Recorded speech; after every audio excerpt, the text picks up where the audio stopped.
Hey, it's Darren with Arbitrage Trade, and this is Deep Dive with Daniel. Just laughing about something that happened in the previous edit, but we won't bring it up here. All right, so we're going to talk about China this week. And there is an awful lot to talk about, but we're going to try to keep it within a reasonable amount here because it's basically a lot going on with China. In fact, it's the whole world. And China and the US are both, I would say, pretty connected to the whole world and what happens in the whole world right now. So, his title this week, Daniel's was China Economic Rebound? Question mark. Challenges, opportunities, and market impacts. And so we're going to start off with you say that there has been a policy shift in China. Please tell. Oh yeah, as Trump would say, it's huge. So Huge you know, with Y, right? Huge. huge, Yeah. huge, Okay. Go huge. ahead. However you spell that. Um, China over the last, when we were just recording after the bell, I was looking at Baba a little bit more. That's our bet for the coming week. It And is. they've been, on a downtrend for, I don't know, 3.5, 4 years, right? So it's been a while that the Chinese market has not been doing so hot, right? Mhm.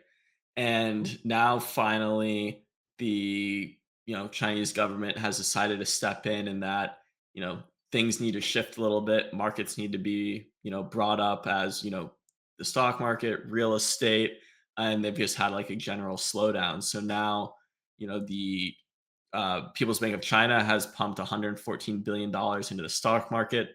They have cut interest rates. They've reduced mortgage rates. They've relaxed real estate buying rules, and they've reduced bank reserve requirements. So all of the things that when you look at the U.S. history, at least, just poise you for a market rip the other direction. And we'll not talk about the long term effects of that. Yeah, right. But you think it's focused at the right thing right now, or that maybe this is a stage and that there'll be another stage to try to help the real estate part of it, or you've brought up several programs, so are they already in play, or do you want to talk about those programs and Well, what's so coming up? they're being rolled out, Right. and I think they have to do them all at once because just I think it was maybe like 6 months ago. I remember seeing a video on YouTube of how kind of like the Chinese people were pretty like not happy because a lot of them had bought these kind of second home investment properties, and they Hmm. had been cut to half their value, whether it was a ghost city or the area didn't develop in the way they thought. And just a lot of people were like, yeah, we just don't like, things are not great. And so I think to avoid any kind of unrest and any show any sign of weakness to the outside world, they're kind of doing the little stimulus pump that we're so familiar with there and in our country. Um, Yes. I think they kind of had to act now. Gotcha. But you brought out some future programs, forward-looking programs, I guess. You said, "Made in China 2025," digital currency and green energy initiatives. In other words, does it mean that they depend, or they're going to depend, not only on the world economy, because I mean they're the ones that basically supply the world economy. So you can't have a world recession and for them to do well. Um, so I don't know that their spark is going to be the one that will spark the world economy. We'll see. But you're saying that they're going to heavily rely on being the green source, I guess, through their initiatives.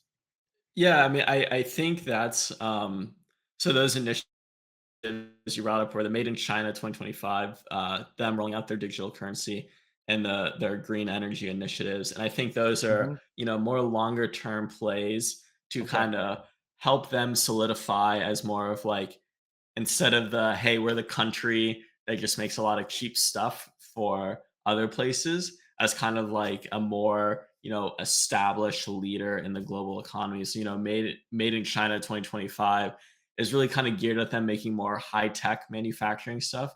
And if we just want to read between the lines there, they want to start making chips, right? They're buying all the chips from Nvidia for them, and Taiwan makes them, right? So they have to buy it from someone else, and then also, a country they claim is the one that makes like 60% of the chips globally. And since, Biden had kind of done that little, GPU cutoff from China, they're like, okay, we clearly need to establish some independence. Digital currency, they want the, US dollar to not be the dominant reserve currency that we talked about and after the bell. And, they see being the, kind of first major digital currency, would make them a more respected player and, let's be frank, gives them control because, digital currencies are on a blockchain. And, they've already done a great job of the green initiative as I think in somewhere in Europe, maybe like Denmark or something, that it is cheaper for them to buy solar panels from China to use as fencing than it is to Yes, I buy remember actual that. fencing. So, Right, right. they're already on their way to flood that market.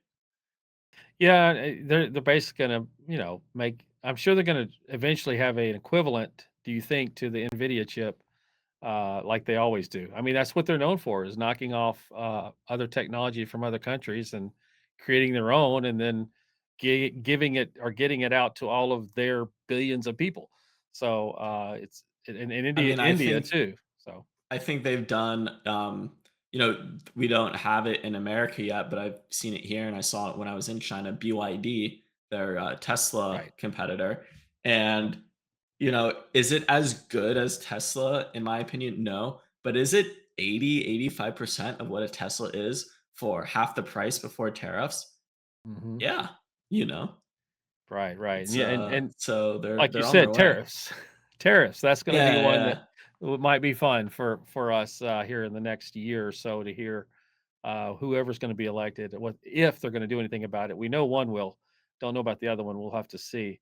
Um, I there's mean, a I think I won't get into it again, but because I've said it a million Sure. times on After the Bell, but I think they have to, Yeah. right? Like, Yeah, you have to. Yeah, you can't you allow can't bring in someone a to car undercut for you. half the price, that's Yeah, the exact same thing.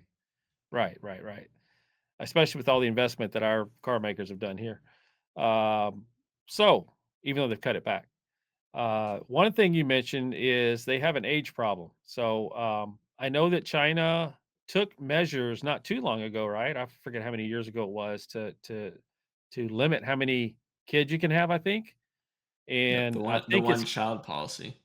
yes, and it's catching up to them now. I think because now they need more people, um, and the people they do have are more old. I take, offense to that, are older than than what they need. They need a lot more younger. Mhm. What does that mean? What's gonna happen there? Yeah, so, I mean, it's kinda like it's not as bad as Japan by any means, but from 1980 to 2015, they had the one child policy, which meant that you could kind of only have one kid in China, right?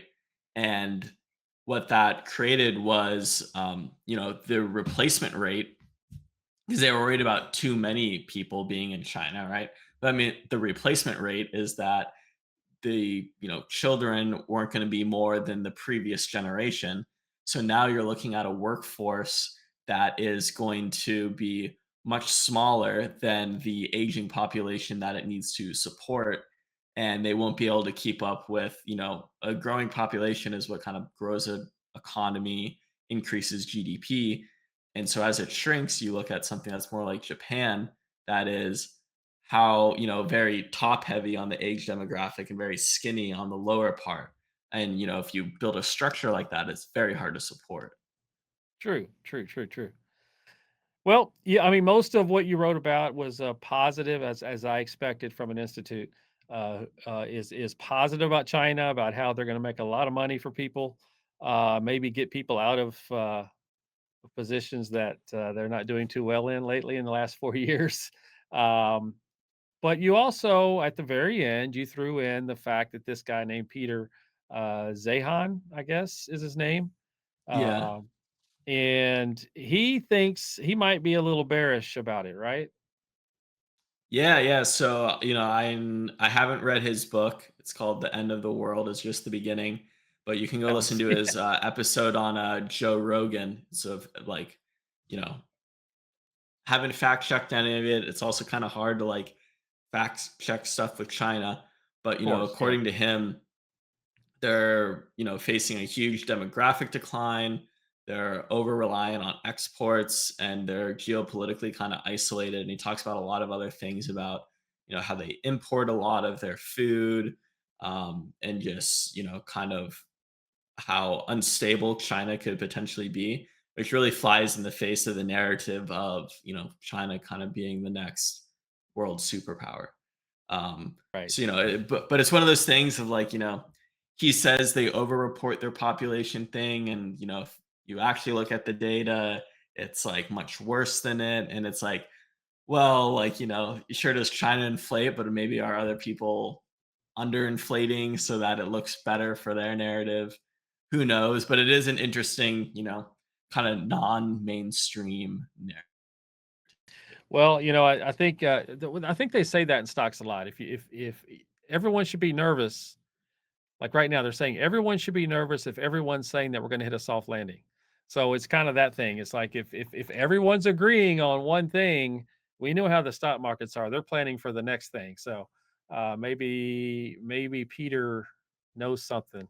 Oh yeah, when everyone's in consensus, it almost always goes the other way. Exactly, exactly. The market So wants to cause maximum pain. yeah, exactly. They want to squeeze every little bit out of my fingers.